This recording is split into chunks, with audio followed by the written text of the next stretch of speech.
మరియు మిగతా కార్యవర్గ సభ్యులు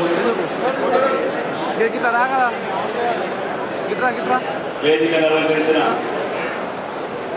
పెద్దలు, నిజామాబాద్ జిల్లాకు చెందిన ప్రముఖ స్థానంలో ఉన్న ఈరోజు నా సోదరుడు, ఈరోజు ఇంత మహత్తరమైన పద్మశాలి కార్యవర్గ ప్రమాణ స్వీకారోత్సవానికి ఆహ్వానించినందుకు అందరికీ ధన్యవాదాలు. కులం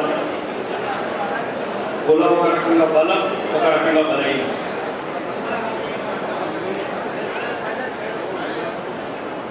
ఈరోజే ఇజ్రాయేల్ అధ్యక్షుడు అన్నాడు, బలం బలం ఉంటేనే శాంతి.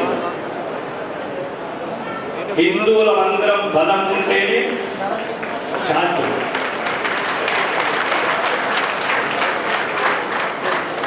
కులం తన వర్గాన్ని ఎగుదలకు తోడ్పడాలి కాదు, తన వాళ్ళనే స్వార్థానికి వాడుకోవడం కాదు.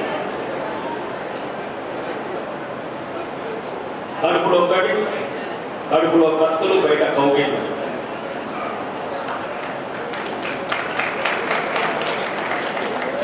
ఈరోజు మనస్ఫూర్తిగా చెప్తున్నాడు, ఓకే, ఏ కుల సంఘమైన చివరికి రాజకీయ అవకాశాలకి చివరికి కనెక్ట్. నేను చెప్పేది ఏంటంటే ఉద్దేశం, ఏ కులంలో అయినా బలహీనులను మన స్థాయికి తీసుకురావాలి. అన్ని కులాల బలహీనులు, ముఖ్యంగా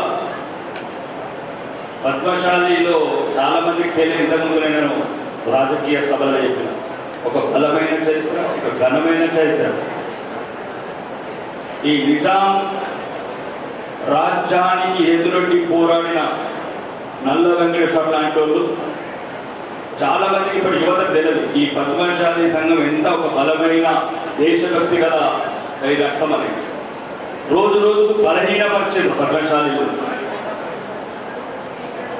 నిజాం విముక్తి కావడానికి ఈ దేశ స్వాతంత్రంలో పాలు పంచుకున్న కొండ లక్ష్మణ్ బాబూజీ లాంటి వాళ్ళు కూడా ప్రముఖ. వాళ్ళకు దక్కాల్సిన గౌరవం దక్కలేదు, దక్కాల్సిన స్థానం దక్కలేదు. 1969 మేము ఇప్పుడు చిన్న పోస్టుగా కొట్లాడుతున్నాం. 1969 మంత్రి పదవి రిజైన్ చేసాడు కొండ లక్ష్మణ్ బాబు. ఈ చరిత్ర చెప్పాలి ఇవాళ. ఇది గతమెంతో ఘనకీర్తి కలిగిన చరిత్ర జాతి అని చెప్పాలి. ఈ రోజు ఆడప్పుడు ఈడప్పుడు దానికి రచన వేసిన, దీనికి రచన చిన్న పిట్ట కథలు చెప్తారు. అట్లాంటి యోధులను కన్నా జాతి. ఏదైనా అవకాశాలు పోరాడితేనే వస్తాయి, దేయిస్తే రావు. మీరు అనుకుంటున్నారు రాజకీయాలలో కూడా అడుక్కుంటే రావు, లాక్కుంటే బలవంతులు లాక్కుంటారు. రేపు అధికారంలో కూడా మీరు అనుకుంటున్నారు డబ్బులను కంటే మన సీట్లు. ఫస్ట్ డబ్బు కూడా ప్రధాన పాత్ర పోషిస్తున్న రాజకీయాలు. కులం కన్నా ఇంకా బలమైనది ధనం. కాబట్టి రాజకీయాలలో ఎవరికైతే ఆలోచనలు ఉన్నాయో కొన్ని వనరులు కూడా సమకూర్చుకొని ఏ రకంగా ఉపయోగపడాలి. కష్టపడేవాడిని వాళ్ళ కళ్ళ కాకుండా పెడతారు, జాతిని ఏకత చేసుకొని వాళ్ళ దూరం పెడతారు. కాబట్టి ఈరోజు రాష్ట్ర రాజకీయ రంగంలో చాలా నిర్మాణాలు వచ్చినాయి. ఇంకా రిజర్వేషన్స్ అవన్నీ అన్నగారు చెప్తారు, 42% అవన్నీ విషయాలు వాళ్ళు చెప్తారు అధికార పార్టీ. కాబట్టి ఇక్కడ ఏదైనా ఆ 42లో కూడా లేనోడు రావడానికి అయితే మళ్ళీ ఉన్నోడు మేమే ఒకడు.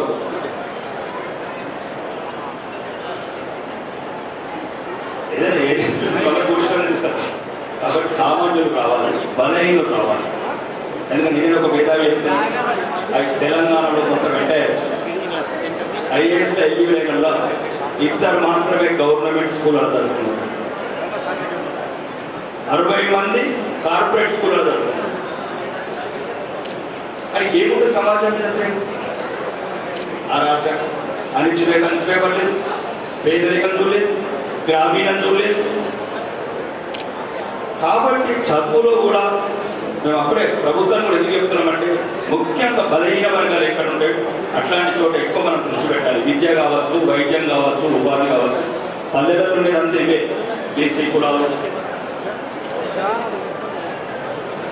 కాబట్టి మీరు కూడా అన్ని వ్యాపార రంగాలతో పాటు రాజకీయ రంగాలలో ఇంకా మళ్ళా చివరిగా చెప్తున్నా, ఈ మధ్యన చాలా మంది డిస్కషన్ చేస్తున్నారు. ఒక్కరినే మొన్న మహేష్ అనే ఇద్దరం జీ తెలుగు డిబేట్ లో ఉంటుంది.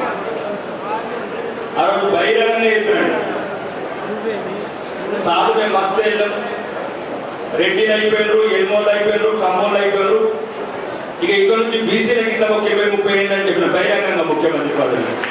తెలంగాణ మొదలు మాట్లాడిన ఒక మాట్లాడిన ఎమ్మెల్యే నేను ఏమైంది 3-4 సార్లు 2 సార్లు ఏం గొప్పలు ఈ ఆలోచన అందరిలో రావాలి. కాబట్టి మీరు కూడా దయచేసి మీ బిడ్డలను మీరు రక్షించుకోవడం నేర్చుకోండి. సభలు పెట్టేదారు మీ ఒళ్ళు పోటీ చేస్తే ఓడకూడదు. మీలో ఐక్యత లేనని రోజులు డబ్బున్నోడు అగ్రవర్ణాలు ఆడుకుంటూనే ఉంటుంది. నేను చెప్తున్నాను కదా, చెప్పాను దగ్గర ఖచ్చితంగా చెప్తున్నా. మీరు ఎప్పుడైతే మీ కులంకు బలం అవుతారో మీ వాళ్ళని ఉన్నతమైన స్థానాలకు తీసుకెళ్ళాలి. ఉన్నతమైన స్థానాలకు తీసుకెళ్తే మరి మీ జాతి గురించి ఆలోచిస్తాయి. పేగు బంధం కదా, పేగు బంధం ఉంటుంది.